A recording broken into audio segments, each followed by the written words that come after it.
Everyone, once again welcome back to my channel CS Pathshala. Myself CS Chaudhary. तो हमारी जो series चल रही थी वो चल रही थी 10th क्लास बायोलॉजी का chapter number 4 heredity and evolution, जिसमें मैंने प्रीवियस वीडियो में आपको बताए थे कुछ इंपॉर्टेंट टर्मिनोलॉजीज़, जिसके बारे में मैंने बताया था कि जो आगे वाले जो हम मेंडल्स के लॉ पढ़ेंगे उस पर ये टर्मिनोलॉजीज़ आएंगी और जिसको जानना बहुत ज़रूरी है। तो हमारी जो आज की वीडियो है वो बेस्ड है लॉज ऑफ मेंडल्स के बारे में। ओके, तो चलिए स्टार्ट करते हैं आज की वीडियो। बट उससे पहले अगर आपने मेरा चैनल अभी तक सब्सक्राइब नहीं किया है तो प्लीज़ सब्सक्राइब करें। तो चलिए स्टार्ट करते हैं आज की वीडियो। तो सब लॉज ऑफ मेंडल के बारे में जानने से पहले हम थोड़ा बहुत जान लेते हैं मेंडल के बारे में कि मेंडल कौन थे, कहाँ उनका जन्म हुआ था। तो मेंडल जो थे उनका जो पूरा नेम था वो था ग्रेगोर जॉन मेंडल, और जिनका जो जन्म हुआ था वो हुआ था ऑस्ट्रिया में, और कब हुआ था 1822 में। ओके, तो इनका जो डेट ऑफ बर्थ है वो 1822 है। इन्हें कहा जाता है फादर ऑफ जेनेटिक्स, क्योंकि इन्होंने ही फर्स्ट टाइम में ऑब्जर्वेशन किया था कि कैसे कोई character generation to generation transfer होते हैं। तो इसीलिए इनने लॉज दिए थे इनहेरिटेंस के, इसीलिए इन्हें कहा जाता है फादर ऑफ जेनेटिक्स। क्लियर। और इन्होंने जो एक्सपेरिमेंट किया था जिसके बेसिस पे इन्होंने 3 मेन लॉज बनाए थे, वो एक्सपेरिमेंट किया था पी प्लांट पे, जिसका जो बॉटेनिकल नेम होता है वो होता है पाइसम सेटावियम। ओके, तो ये तो हो गया कि ग्रेगोर जॉन मेंडल कौन थे और उन्होंने का एक्सपेरिमेंटल प्लांट किया था। एंड प्लस थर्ड वन जो हमारा टॉपिक है आज जो हम कवर करेंगे वो करेंगे लॉज ऑफ मेंडल। उन्होंने क्या क्या लॉज दिए थे, तो उन्होंने बेसिकली 3 लॉज दिए थे। जो लॉज है आपके नंबर 1 जो लॉज है वो है लॉ ऑफ डोमिनेंस, और जिसे हम हिंदी में प्रभाविता का नियम भी कहते हैं। और भी बी है लॉ ऑफ सेग्रीगेशन। सेग्रीगेशन का मतलब अलग अलग होना, यानी कि एक प्रकार से हम उसको पृथक्करण का नियम भी कह सकते हैं हिंदी में। और थर्ड वन जो है वो है लॉ ऑफ इंडिपेंडेंस असॉर्टमेंट। तो इन लॉस को हम डिटेल में पढ़ेंगे, और आज की वीडियो में जो हम करेंगे ये 2 मेन लॉ कवर करेंगे, एक लॉ ऑफ डोमिनेंस का, एक नंबर बी जो करेंगे लॉ ऑफ सेग्रीगेशन का।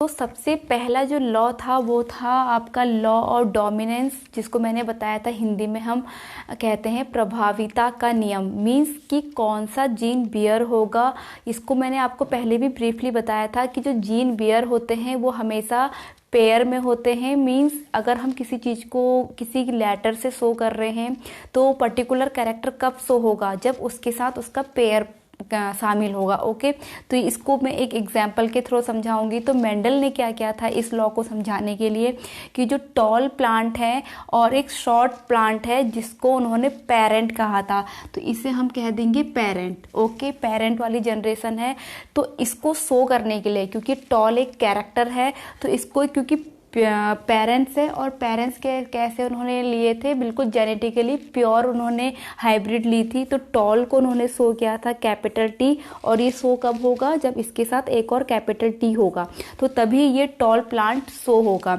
उसी तरह से शॉर्ट को उसने प्योर जो जेनेटिक कैरेक्टर था स्मॉल टी और स्मॉल टी लिया था। क्लियर। तो ये इनके क्या हो गए, इनके ये हो गए जीन्स हो गए, जिसके बीच में इन्होंने क्या कराया था, क्रॉस कराया था, और इन्हें हम पेरेंट्स बोलेंगे। तो इस क्योंकि दोनों जीन सेम है तो इसका एक टी बाहर आएगा और इसका एक टी बाहर आएगा, और दोनों के बीच में क्रॉस हुआ तो क्या बन गया, कैपिटल टी और स्मॉल टी। तो जो पेरेंट्स के बीच में जब हमने क्रॉस कराया था, पहला जो इसमें जनरेशन आया उसको हम F1 जनरेशन कहते हैं। तो इस जनरेशन को क्या बोलेंगे, F1। क्लियर। अब यहाँ पर बात करते हैं कि ये प्लांट का स्ट्रक्चर कैसा होगा, फिजिकल अपीयरेंस कैसी होगी। तो कैसी होगी, देखिए एक इसमें कैपिटल टी है, एक इसमें स्मॉल टी है, लेकिन जो कैपिटल टी है वो है किसको शो कर रहा है, टॉलनेस को, और स्मॉल टी शॉर्टनेस को शो कर रहा है। बट मैंने कहा था अगर दोनों जीन कोई भी कैरेक्टर है वो बियर कब होते हैं, वो होते हैं पेयर में, तो यहाँ पर कैपिटल टी क्या हो जाएगा, डोमिनेंस हो जाएगा। हमेशा अगर कहीं पे भी कैपिटल लेटर अगर शो हो रहा है तो वही कैरेक्टर कैरेक्टर डोमिनेंस होगा, मीन्स बेयर होगा। तो यहाँ पर स्मॉल टी क्या हो जाएगा, वो रिसेसिव कैरेक्टर हो जाएगा, यानी कि छुप जाएगा, होगा बट वो बेयर नहीं होगा। लेकिन जो कैपिटल लेटर है वो क्या हो जाएगा, बेयर हो जाएगा। तो इस प्लांट का जो स्ट्रक्चर होगा, वो शेप होगा, वो कैसा होगा, टॉल होगा। तो ये कैसा हो जाएगा, टॉल। तो यही इसी नियम को उन्होंने क्या बोला था, लॉ ऑफ डोमिनेंस, कि जो कैपिटल लेटर वाला जीन होगा वही बेयर होगा, वही दिखाई देगा। क्लियर। तो अब बात करते हैं इसके सेकंड लॉ की, जो है law of segregation. Law of segregation में उन्होंने ये बताया था कि कोई कैरेक्टर, कोई जीन या तो डोमिनेंट होता है या फिर वो रिसेसिव होता है, और वही कैरेक्टर क्या होते हैं, जनरेशन टू जनरेशन ट्रांसफ़र होते हैं। तो इन्होंने ये बताया था कि लेकिन जो प्लांट होते हैं वो अलग अलग होते हैं। जो रिसेसिव वाला कैरेक्टर है भले ही वो बेयर नहीं होता, बट वो जनरेशन टू जनरेशन ट्रांसफ़र होता है, और कोई ना कोई जनरेशन ऐसी आती है जहाँ पर वो रिसेसिव कैरेक्टर भी क्या हो जाता है, डोमिनेंस हो जाता है और बेयर होने लगता है। तो इसी को उन्होंने बोला था लॉ ऑफ सेग्रीगेशन। तो इसके लिए उन्होंने क्या किया था, जो अभी हमारी इससे पहले वाला जो हमने लॉ पढ़ा था, लॉ ऑफ डोमिनेंस, उसमें जो F1 जनरेशन आई थी वो क्या आई थी, जेनेटिकली क्या थी, वो कैपिटल टी और स्मॉल टी, इसके ही बीच में उसने सेल्फ फर्टिलाइजेशन कराया था। तो मीन्स इसका फर्टिलाइजेशन किसके साथ होगा, इसका फर्टिलाइजेशन सेम स्मॉल टी और इसके कैपिटल टी के साथ ही होगा। तो इसके बीच में इन्होंने सेल्फ फर्टिलाइजेशन कराया था। इसके लिए इन्होंने एक स्क्वायर बनाया जिसमें 4 इसके खाने बन जाएंगे, और जिसको हम सिंपली क्या बोल सकते हैं, चेकर बोर्ड, या फिर इसका एक जो पर्टिकुलर नेम होता है उसे हम कहते हैं पुनेट स्क्वायर। ओके। तो यहाँ पर मैंने क्योंकि 4 कैरेक्टर तो 4 इसमें बनाए हैं, तो देखिए इसको हम इसको मेल माने या फीमेल माने, या ये मेल है या फीमेल, इससे कोई फर्क नहीं पड़ता क्योंकि दोनों में सेम जीन कॉन्स्टिट्यूशन है। ओके। तो एक टी हमने यहाँ ले लिया, एक स्मॉल टी यहाँ ले लिया इस वाले कैरेक्टर, और इस वाले कैरेक्टर को हमने ऐसे करके लिख लिया, अलग अलग इसके जीन बना दिए। अब इसके बीच में हम क्रॉस कराएंगे, तो देखिए इसके बीच में ये क्रॉस हुआ तो क्या आया, कैपिटल टी, फिर इसका क्रॉस यहाँ होगा तो क्या आ जाएगा, कैपिटल टी स्मॉल टी, फिर इस वाले का यहाँ मल्टीप्लाई होगा तो कैपिटल टी स्मॉल टी, और इस वाले टी का यहाँ मल्टीप्लाई होगा तो स्मॉल टी।